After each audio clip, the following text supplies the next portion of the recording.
Hi, my name is Anne, and I will be covering some of the topics that were touched on by Dr. Malone in the Representation in Life is Strange lecture. To start off with, I will be talking about some examples of good representation in games. For example, in Life is Strange, which Dr. Malone was playing during the lecture, you play as a female main lead who is also queer. Other examples include games like Baldur's Gate, which offers a choice of either a male, female, or non-binary main character, as you are allowed to customize your character to fit your vision best. The plethora of customization options allows for a very detailed character creation and allows you to make something that makes you feel truly represented. Some of the most important topics that Dr. Malone touched on in this lecture include the idea that most player characters are cis white males, most games have traditional gender roles, most game design is led by men over women, and a lot of players who don't fit the standard of cis white male have to earn their respect through gaming communities rather than just having it from the start. Even though half of all gamers are female, only 6% of popular games end up featuring female protagonists. Another study found that in video game dialogue, men will say twice as many lines as women.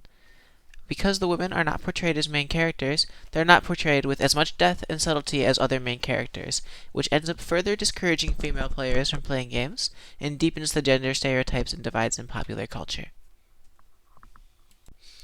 Even when women and marginalized people are represented in games, their characters often fall victim to writing dictated by gender roles and stereotypes. Female characters are often seen through a male gaze, like the damsel in distress or temptress archetypes of those characters. In 2013, there is a study that found 60% of female characters were likely to be sexualized, and female protagonists end up becoming more likely to be seen as an accessory to a male character rather than their own character. Games like Life is Strange with female main characters allow us to see these kind of characters in multifaceted lights, allowing us to get a view into their wants, desires, goals, personalities, and anything else. With these things in mind, truly accurate and three-dimensional representation will only come with a change in who is making the games themselves. While many titles like Life is Strange may feature female protagonists, they may still be directed by male white creative and production teams. For example, the Life is Strange series was directed by two white men, Raoul Barbit and Michael Koch. White men may choose to tell marginalized stories when it is creatively or monetarily convenient, but the representation they build from these stories will not come as frequently or sincerely as it will from teams of marginalized developers. Representation is also important in games in order to increase the diversity of their communities. In skill-based games, marginalized groups, most frequently women, are looked down on and feel the need to prove themselves through skill to feel accepted. This is especially frequent in highly competitive games like Valorant, Call of Duty, or League of Legends, where players in the community will automatically assume that their fellow players are worse as soon as they find out they are a woman. Cis white males don't face this same scrutiny and are accepted from the beginning. With more diverse representation of both characters in-game and players in real life, this can change. Hi everyone, this is Suvita, and today I would like to talk about the why diversity matters in the modern video games industry. Representation and inclusivity in video games are not just buzzwords; they have a profound impact on players and the industry that itself. Video games influence millions globally, and ensuring everyone feels represented and included is essential for both social and commercial reasons. Representation refers to how different groups such as gender, race, and sexuality are depicted in video games. Historically, the standard normal character has been a cisgender white man. This narrow standard has been the default for too long. Shifting the standard to include a broader range of identity is essential for fostering a more inclusive game community. Representation in games help players see themselves reflected in the story and characters they interact with, which can be incredibly empowering.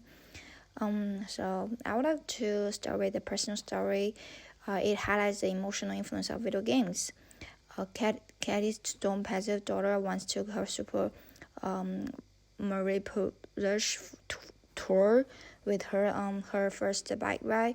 When asked why, she asked, "Because he taught me to never give up." This story illustrates how video games can serve a powerful, empowering, and reflective influence in player lives, just like the Mario encouraged her to preserve.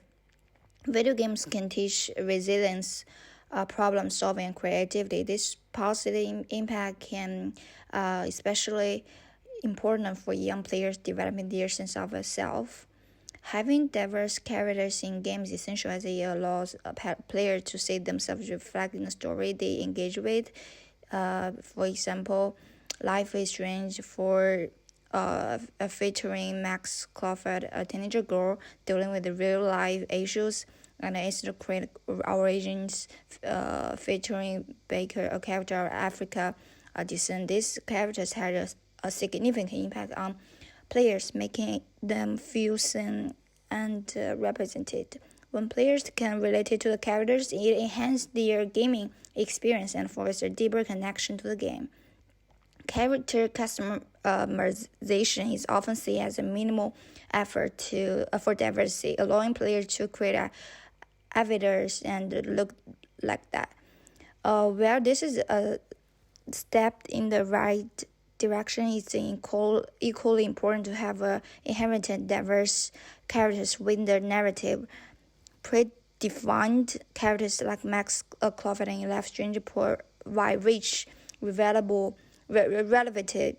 experience that customization alone cannot achieve. These characters bring diversity into the core of the game story, offering players a chance to experience perspective different from their own.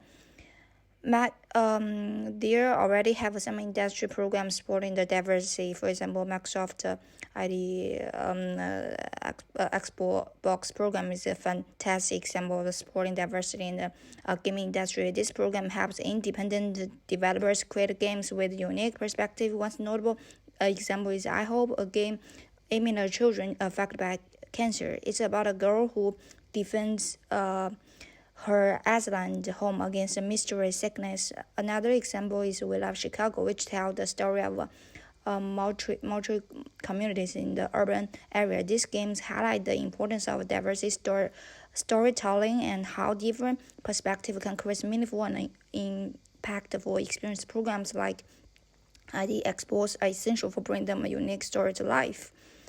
However, there's still having some challenges. The gaming industry faces significant challenges in terms of diversity. The predominance of male developers and the cultural hindrances make it difficult to diversity the developer base. Simply having more diverse developer isn't enough. The industry must also force an inclusive environment which their voices can thrive and influence the content being created. For instance, while E3 events have shown progress with the diverse creator, the industry still needs to address internal biases and create a space where all developers feel valued and heard. So there are also a real-world impact and accessibility. Diverse representation isn't just about characters; it's also about accessibility. Xbox Copilot features allow two people to share control of a game, enable those with disability or less experience to enjoy gaming fully. The feature has been praised by children's hospitals as a breakthrough for kids with a disability. Charities like Special Impact in the UK and Able Games in the US build hardware and pairs to assist the disabled players, ensuring that everyone can participate in gaming. Inclusivity in media representation is vital, making people feel seen and valued. For many players, seeing themselves representing a game character, whether through skin tone, gender, or physical ability, can be credible, validating, and empowering. So in conclusion, diversity in the game industry is essential for both creative and commercial success. Inclusive practices lead to more engaging content and ensure that all players feel represented and valued. The industry must continue to support and develop diverse gaming content to truly reflect the varied experience of its global audience. By doing so, we can create a more inclusive and enriched gaming experience to everyone. So thank you for your listening. Hi everyone. Today I will be discussing the game Tranquility and its relevance to our topic of representation in video games. Tranquility was developed by Raul Jane as part of the Jane for Leela, a game jam dedicated to raise awareness for LGBTQ issues, particularly those affecting trans youth. Tranxiety provides a narrative exploration of the anxieties faced during early gender transition. The game honors the memory of Lila Alcorn, a transgender teenager who tragically took her own life due to the psychological trauma from her struggles with gender identity and conversion therapy. This game is a powerful tool for promoting empathy and understanding. Tranxiety addresses representation by centering on a trans protagonist, Jess. Unlike many mainstream games, Tranxiety offers players to identify their gender, highlighting the importance of diverse characters. This choice directly challenges traditional gaming norms, where cisgender and male characters are often the default. While Tranxiety allows for initial gender identification choice, it emphasizes narrative-driven diversity. Players experience Jess' life and emotions, providing a deeper understanding of trans experience beyond surface-level customization. This approach fosters a more meaningful engagement with the character's journey, eventually not be ashamed to admit who she is. Tranxiety fosters empathy by placing players in the shoes of a trans character. This game designs choices such as restricted player control, which we'll cover later, and scripted emotional response. This immerses player in the reality of a trans person's life. This experience promotes awareness and support for representation in games. As we talked about, one unique aspect of Tranxiety is its limitation on player control to stimulate the lack of agency, often felt by trans individuals. These narrative constraints help players understand the pervasive nature of society challenges. For instance, Jess' inability to enter a grocery store due to anxiety highlights the real-world limitations imposed on the trans individuals. Conclusion: Tranxiety is more than just a game. It is a narrative tool that challenges the player to rethink the understanding of gender representation in video games. By immersing the players in the experience of a trans character, it promotes empathy, understanding, and a call for greater diversity in the game industry. We are diving into the world of video games, focusing on how they represent different groups like genders, races, and sexualities. It's not just about the characters, it's about how these games influence our views and cultural norms in real life. Specifically, we're tackling the classic damsel in distress trope, where a female character is in trouble and needs a male hero to save her. This old plotline does more than entertain, it reflects and reinforces long-standing gender norms. We'll explore how this trope has shaped player perceptions and how new inclusive narratives are starting to make a difference. Let's unpack the evolution of this trope in gaming and its impact on our views of gender, both in the virtual and real world. Alright, here's the deal with the whole damsel in distress scenario. The story trick is a super old school, showing up in everything from ancient myths to the latest video games. The gist: a lady finds herself in trouble and a hero swoops in to save the day. We've seen it a million times, but there's more to it. These plots do more than entertain, they shape how we see men and women.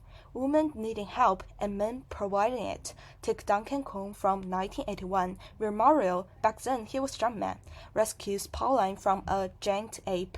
Fast forward to now, and games are starting to mix it up, challenging these outdated roles and showing anyone can be the hero. It's a refreshing change, don't you think? As society pushes forward towards greater gender equality, we're starting to see the video game industry catching up. Though it's taking its time, a big shift has been happening with the classic damsel in distress trope, which has been a staple in so many games we grew up with. It's not just being challenged, but totally result to better fit our modern expectations, which demand a richer variety of characters who really stand out with their own strengths and stories. Lately, we're really seeing a change in how film characters are shown in games. They are no longer just the ones waiting to be saved. They're stepping up as the main heroes of their own adventures, full of agency, strength, and complexity. This move is a major step for the gaming industry as it shifts away from those old school gender roles to something much more balanced. One cool way this trope is getting flipped on its head is by having the damsel play an active part in her own rescue story, or even better, she turns out to be the rescuer. This twist not only shakes up the old pattern but also makes the game's story more engaging and gives us a fresh way to see female characters.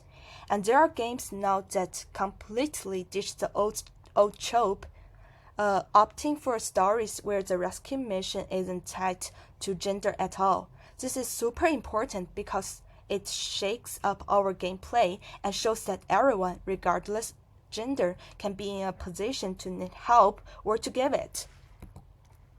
So, the whole damsel in distress scene in games is more than just a game trope. It really shows how times have changed, not just in gaming, but in society too.